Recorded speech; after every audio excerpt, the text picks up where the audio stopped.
The focus lay largely on George Russell following his heartbreaking defeat at the Sakhir Grand Prix that dealt him a brutal lesson in Formula 1 fortune. But as Valtteri Bottas was left licking his wounds after being outpaced by Mercedes debutant Russell, the Finn also had his race ruined by some awful luck. It was the latest in a long line of unlucky moments for Bottas in 2020. Although there may not have been enough to turn the tide in the F1 title race against Lewis Hamilton, it would certainly put his season in a very different light. So where did it go wrong for Bottas in 2020? And is he in fact the unluckiest driver in Formula 1?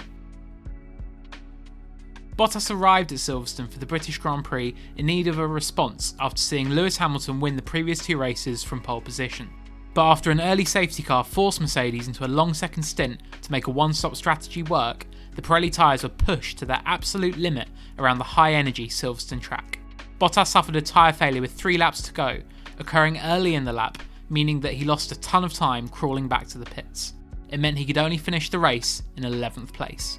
Hamilton's tyre failure came halfway around the final lap of the race, leaving him to cross the line on 3 wheels, but still win the race and pull out 25 points over Bottas in the championship. Slip-ups by Lewis Hamilton are rare in Formula 1, but he made one of his biggest errors at Monza when he entered a closed pit lane, landing himself a stop-and-go penalty that dropped him to the back of the pack. It was a golden chance for Bottas to strike back in the title fight, only for the Finn to struggle to capitalise. A poor start dropped him to 6th in the early stages, and he was unable to fight his way through the field as expected after the red flag and grid restart. Bottas came home in 5th, just 2 places clear of Hamilton, but reported after the race that his car had handled so badly at points he thought he had a puncture. He also struggled with an overheating power unit, traditionally one of Mercedes' weak spots, meaning that he could not put any pressure on the cars ahead. One of the final nails in the coffin for Bottas' F1 title hopes in 2020 came at the Nurburgring. After taking pole position and fighting Hamilton off with a very bold move at turn 1, victory looked to be well within Bottas' grasp in the Eiffel Grand Prix. But a mistake allowed Hamilton through into the lead as Bottas squandered his early advantage before a virtual safety car then allowed Max Verstappen to also jump ahead. Any hopes Bottas had of taking the fight to Hamilton and Verstappen were then dashed a couple of laps later when he reported loss of power after an MGU-H failure, forcing him to retire from the race. Bottas admitted after the race that he needed a miracle to beat Hamilton in the championship, but Lady Luck was not about to start doing him any favours. Bottas looks in good shape as F1 returned to Imola, scoring his 2nd pole position in 3 races before nailing the start to hold on to his lead. Hamilton dropped behind Verstappen into 3rd place, meaning things were looking hopeful for Bottas. But even with the cards seemingly stacked so firmly in Bottas' favour, he was dealt yet another blow when he ran over debris left from Sebastian Vettel's Ferrari after an early clash with Kevin Magnussen. A broken end plate from Vettel's car became lodged in Bottas' Mercedes, causing damage to his floor and costing him as much as 1 second per lap.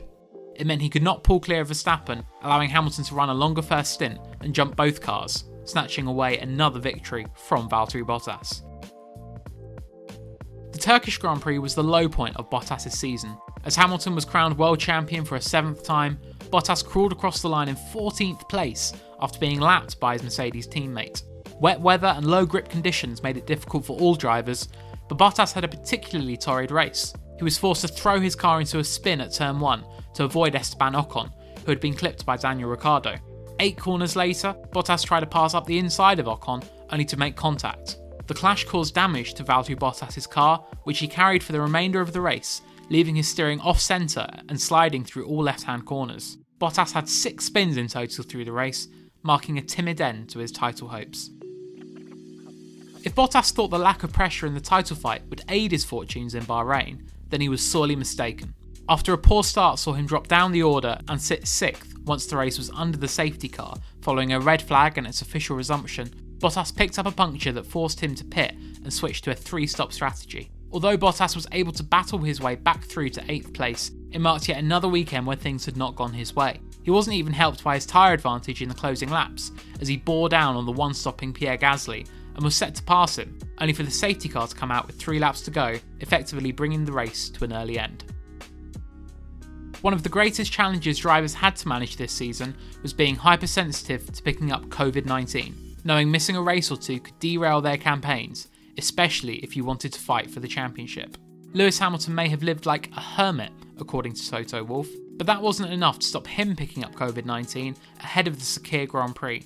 After reporting mild symptoms, Hamilton tested positive, ruling him out of the Sakhir weekend. The irony was that Hamilton missed a race for the first time since his F1 career started in 2007, only after the championship was settled. It meant that Bottas had no chance to take advantage of his teammate's absence. That said, Bottas still wouldn't have made a huge dent in Hamilton's points lead, even if the title race were still alive. Hamilton's replacement, George Russell, may have taken most of the commiserations after being cruelly robbed of a maiden F1 victory not once, but twice in Bahrain, but Bottas also lost out massively. After being outpaced by Russell in the opening stint, Bottas did well after switching to hard tyres, making inroads on his temporary teammate at the front of the pack. He cut the gap from 8 seconds down to just 5, giving him good hope of a fight at the end of the race. But when the safety car was called and Mercedes tried to double stack its cars in the pits, its race was ruined. Bottas slipped into the Mercedes pit box once Russell had been serviced, only for the Mercedes pit crew to find the front tyres meant for Bottas's car were on the other Mercedes W11, which by now was already on track and back in the race. It meant Mercedes had no choice but to refit Bottas's car with his existing hard tyres, although they were not any older than eventual winners Sergio Perez's set. By leaving him stationary for almost 30 seconds, it took all of the temperature out of the tyres. As impressive, and maybe symbolic, as George Russell's pass may have been on Bottas, the man he could one day replace at Mercedes, it was a fairly easy pass given the cold tyre temperatures that Bottas was dealing with. It explained his drop back through the field to 8th place at the flag and left him calling the race a disaster. It has been a tough year for Valtteri Bottas, losing out once again in a title fight to his teammate, and although a reversal of his bad luck is unlikely to have done enough to swing the championship in his favour, it would certainly offer a fairer reflection of his performances this year. So what do you think?